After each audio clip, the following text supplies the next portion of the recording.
ఏ ఒక్క ఉద్యమకారుడి మీదైనా, ఏ ఒక్క రాజకీయ పార్టీ మీదైనా, ఎవరి మీదన్నా ఒక్క కేసన్నా వైఎస్ఆర్ కాంగ్రెస్ పార్టీ ప్రభుత్వంలో పెట్టామని చెప్పానండి. అది మా పార్టీ, మా ప్రభుత్వం తాలూకు చిత్తశుద్ధి ఆ రోజు. ఎందుకంటే ఈ రాష్ట్రం కోసం, ఈ రాష్ట్ర భవిష్యత్తు కోసం, ఈ ప్రాంతం కోసం 32 మంది ప్రాణాలు బలిగొని సాధించుకున్నటువంటి విశాఖ ఉక్కు కోసం జరుగుతున్నటువంటి పోరాటంలో ప్రభుత్వంగా మనం కూడా భాగస్వామ్యం కావాలి.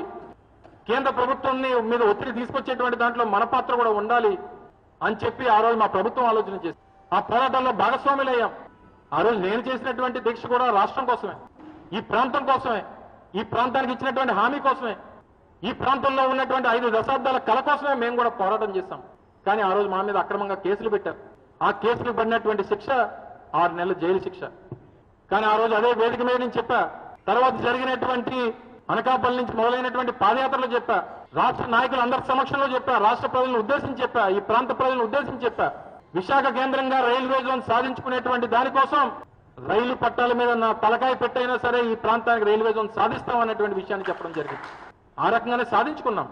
ఇదేదో నా ఇంట్లో కోసమో, నా కుటుంబ సభ్యుల కోసమో, నా రాజకీయ పార్టీ కోసం చేసినటువంటి పోరాటం కాదు.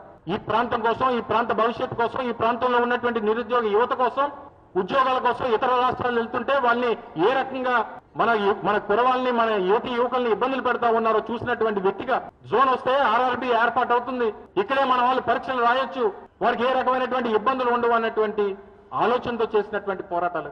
ఈ ఒక్కటే కాదు, రానటువంటి కాలంలో ఈ ప్రభుత్వం మీద, కేంద్ర ప్రభుత్వం మీద చేయాల్సినటువంటి పోరాటాలు చాలా ఉన్నాయి. ఏం జరిగినా, ఏం చేసినా, మీరు వ్యవస్థల్ని ఏ రకంగా మేనేజ్ చేసినా, ఏ రకంగా మమ్మల్ని ఇబ్బంది పెట్టాలని చెప్పి చూసినా, మా పోరాటంలో ముందడుగు అనేటువంటిది ఆగదు అనేటువంటి విషయాన్ని కూడా ఈ సందర్భంగా తెలియజేస్తాం. చంద్రబాబు నాయుడు గారు మీ తాలూకా మైండ్ సెట్ ని, మీ రెడ్ బుక్ రాజ్యాంగాన్ని, మీ తాలూకా ఆలోచన విధానాన్ని మార్చుకోండి.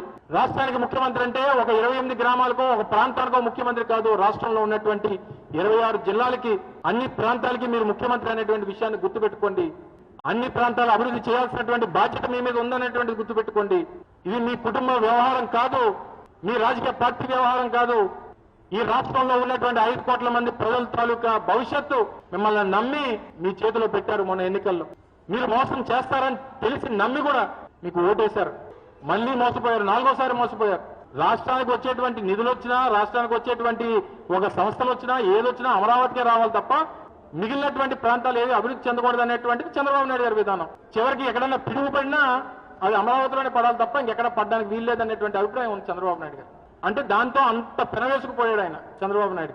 సో దయచేసి అమరావతి మీద ప్రేమని కాస్త తగ్గించి ఆ ప్రేమను మిగిలినటువంటి ప్రాంతాలకు పంచమని రాష్ట్ర ప్రజలందరూ కూడా కోరుతా ఉన్నారు.